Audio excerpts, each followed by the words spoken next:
today we are going to learn something about Moses' life when he was born and how he did grow up.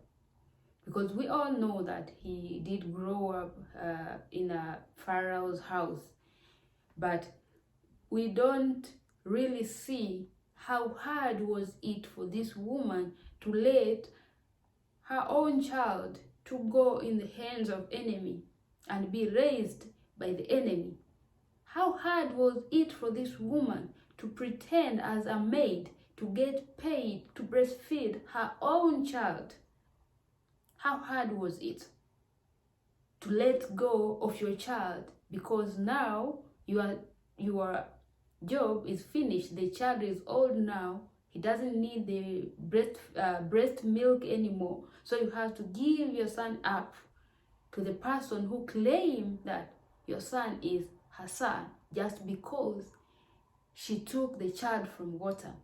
It is something that really hurts for every woman who have a child and knows how it is hard to have a child. But at other point, we have to admit that the timing of the evil it comes very early in your life when you're really also not conscious about your environment. And if you have, or you are born in a rebellious environment, or if you are born in an environment where nobody believes in God's favor, in God's ways, it will be difficult for you to survive. They will kill your provision even before you come to grow and know your provision. Because sometimes what you have to do is to go with the flow, to leave things in God's hand, because there is some things that we can't control us as human. There are some stuff only God can control. So in order to make sure that God controls your ways, you have to walk on his ways. You have to be within his territory in order for him to protect you and to keep you safe. And being in God's territory, it means surrendering your ego, surrendering your thirsty, surrendering your power to fight, surrendering your power, your ability to prove some people wrong, being very humble and going according to flow. It is difficult for me to go according to the flow when you are trying to kill something I just born and it is my firstborn, because the evil timing was right. The Hebrews were borning babies since then, and if you read the Bible, they say the city or the country or the land was full of the Hebrews. After Joseph and his brothers died, the following Hebrews were born very, very much. So this land, the Egypt land, was full of Hebrews. But why didn't the other king see this and order the killing of these Hebrews early? Why is it now? Why is he ordering it now?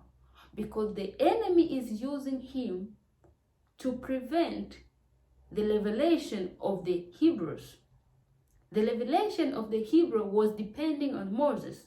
So Satan started this war even before Moses was conceived in his mother's womb, by talking with the midwife that every Hebrew woman who is going to give birth, make sure that you kill the boys. Why the boys? Because the boys were considered to be strong. The boys were too strong. So you have to kill every boy. But it didn't succeed because it was God's plan. It was God's plan Moses to get born from the beginning. So the enemy also started the war from the beginning. And this woman, when she did give birth of her child, she did hide the child for 3 months. But after 3 months, this child learns how to start crawling, learns how to start playing with the stuff.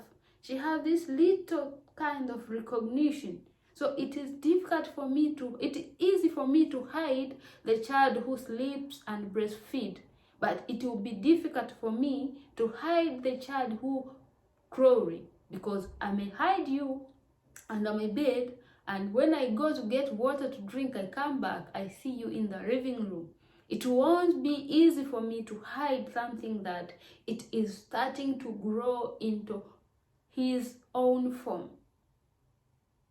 You can hide your talent when it is not giving fruits yet, but it is difficult for you to hide your talent when it is coming out automatically. I can pretend to be dumb within 6 months, but I can't pretend to be dumb anymore somewhere where my bravery is needed to save me. So how am I going to act in this situation if all the system is against my bravery?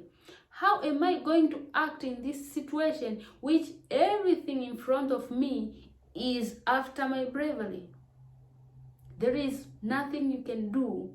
All you can do is to talk to God, to walk in God's territory so He can lead your steps according to His will. Let's read now the book of Exodus, Exodus 2 from verse 8. And Pharaoh's daughter said to her, "Go." So the maiden went and called the child's mother.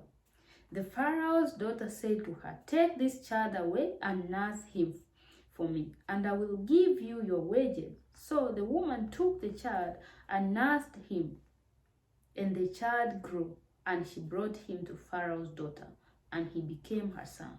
So he called his name Moses, saying, "Because I drew him out of the water."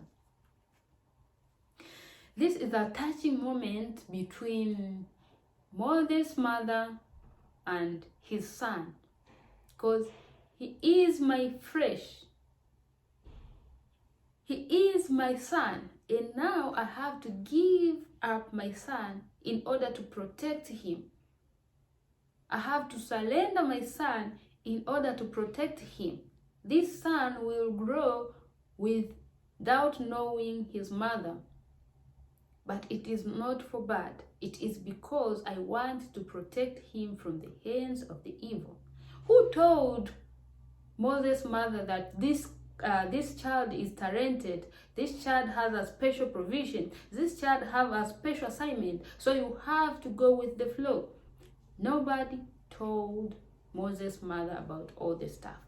All she was doing is she was acting in a kindness of a mother. There is no mother who would want her baby to get killed. But there is a lot of mothers who would also lose their babies, regardless how much they don't want their babies to be killed. If it was another woman, only the thought of my baby being raised by the very enemy who announced the killing of the boys, it was a disgusting thing. I will rebel. The thought of me giving you my baby while your own father is the person who is causing our trouble, it seems like a mockery to me. So I'm not going to give up my baby. I'm going to hold on my baby, and I'm going to claim my baby because she is a Hebrew baby. Why would I give my baby to you? So there is time in your life you have to surrender blindly to your enemy in order to grow what God has planted within you. And God would always give you signs of surrendering. But how are you going to know this is God's sign if you are not familiar to God's voice? Why does God always tell us to walk on His path? Why is He insisting us to get to know Him? Because He knows there will come times you'll be in a big trial, and He will try to give you provision, but you won't see it, not because you're blind, because you don't know Him, you don't know His ways of doing His stuff. So everything will be strange to you. You will fight even when you're supposed to surrender and to go with the flow. If you get to know God, if you are walking or you are going within God territory, it means you know His ways. You know His ways are strange and unpredictable. You know that God's ways are very unpredictable. In a human world, God's ways are very strange. So if you know that God's ways are very strange, even when everything is provoking you to react, you will stay silent because you know this is God's provision. Even when you see this is my right and I'm being treated against my right, but because you know what God has provided for you in front, you're going to stay silent. And the more the provokes comes your way, the more you have to realize that you have a good assignment. God has assignment within you. Sometimes you don't have to complain about every stuff that comes in front of you, every battle that comes in front of you. You don't have to complain.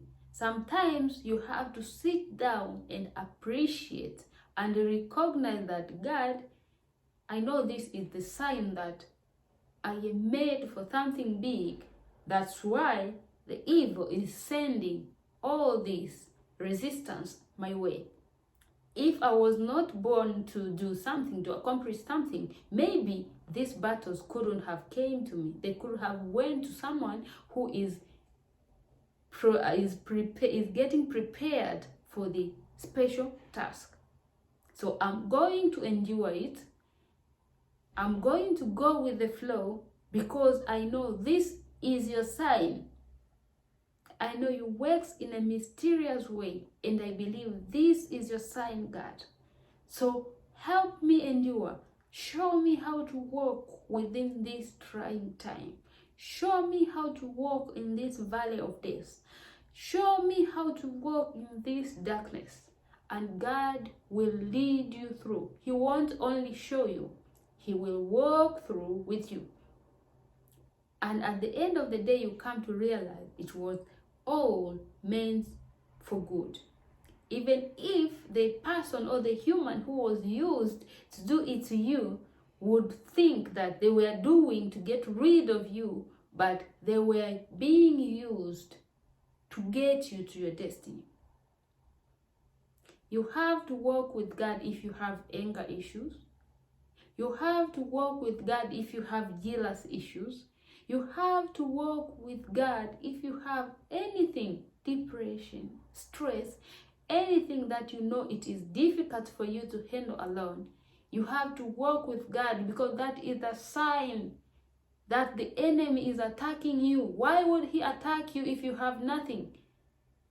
As I say every time, the evil also wants a fertile land. The devil doesn't want a fertile land. He also wants a fertile land in order to plant and to get a lot of harvest to feed other people. So these people can go to him because they know he is the one who feeded them. The same goes to God. God also wants a fertile land because a fertile land, it will give him a lot of harvest to feed his people. So everything that happens to you in this world, you have to remember that it is not a battle between you and your fellow human. It is not a battle between you and the system. It is not a battle between you and whatever that's happening. It is not a battle within you and your parents. It is not a battle between you and the government. This is the battle between the good and the evil. And all you have to do is to choose side. The side that you're going to choose is the side that you're saving, and the result will come according to the side that you're saving. So if God is our God, He made us, He made the world, He loved us, and everything within our world is within His reach, why wouldn't you endure this short time temptation in order to get the eternal kingdom. Because what the enemy is trying to do here is trying to block the view of you and your provision. Your provision is here. The enemy stands here and you're here. So all you are seeing is the enemy. All you are seeing is death. All you are seeing is failure. All you are seeing is being belittled. All you're seeing is bullying. But can you dare once at a time to close your eyes and recognize what's behind this wall through your mind? Because our eyes are in our souls. But most of the time we use these flesh eyes to see. That's why we end up seeing the barrier that the enemy is putting in front of us in order to keep us away from our blessings or from our provisions. But even you will try at once and close your eyes and try to see using your spiritual eyes, you will see what is really in front of you. What is it that God is calling me to do? You have to learn to listen, to follow the voice, not to follow what you see. Because there is a lot of distraction nowadays in the world that we are living.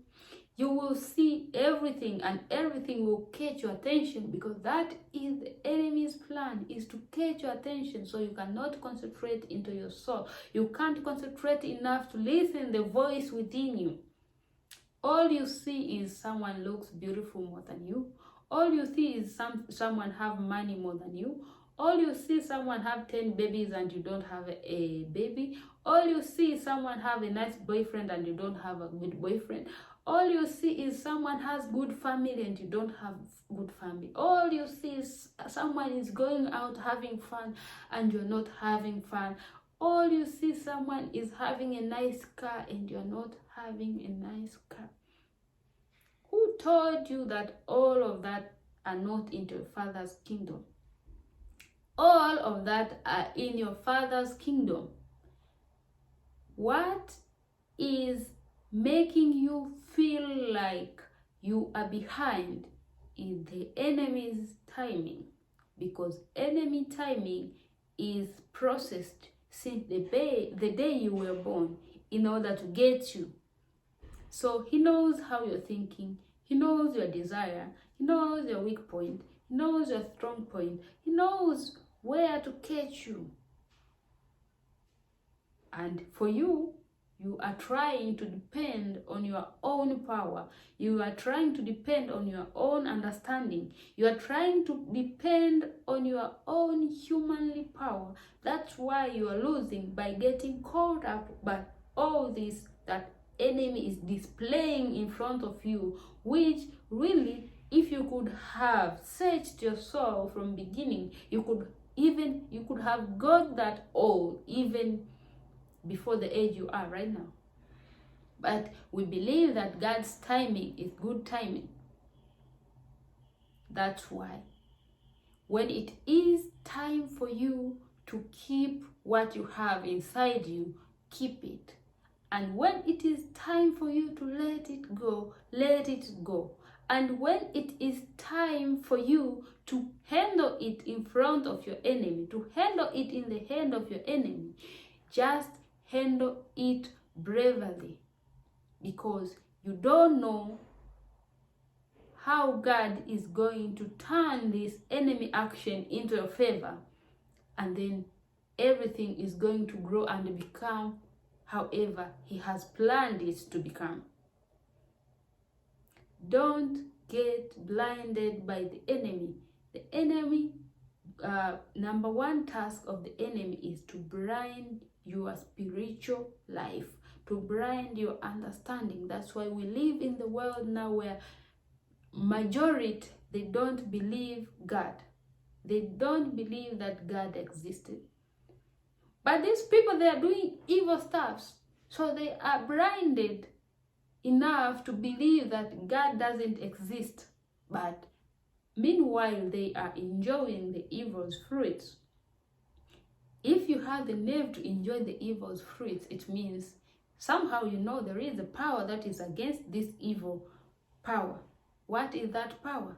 Is it you? No, it is not you exactly, because the evil is extraordinary. So he needs to fight extraordinary power. Human being is an ordinary being. So in order for ordinary being to fight extraordinary thing, or to win over extraordinary thing, he needs a companion which is extraordinary. Others, they think maybe the world was created scientifically. So this scientist, the first scientist, where was he from? Who created the first scientist? Okay. Which scientist create the rain? Which scientist create the night and the day?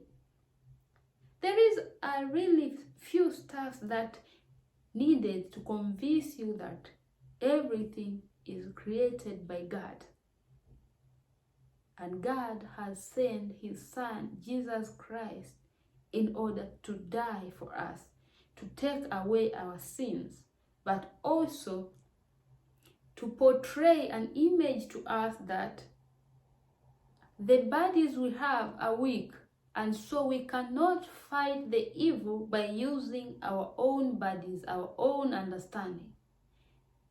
The only way to win against the evil is to live within God's territory, to follow his ways, to live within his love. That's when we can win. That is how Jesus Christ was portraying to us that it is possible to win this battle. It is possible to go with the flow. It is possible to use your enemy into your favor. It is very possible to raise your talent into your enemy's hand.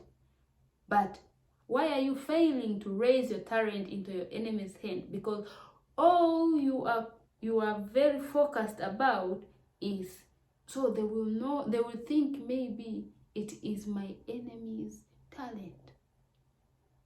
You are thinking too much about yourself, but you're not thinking about God.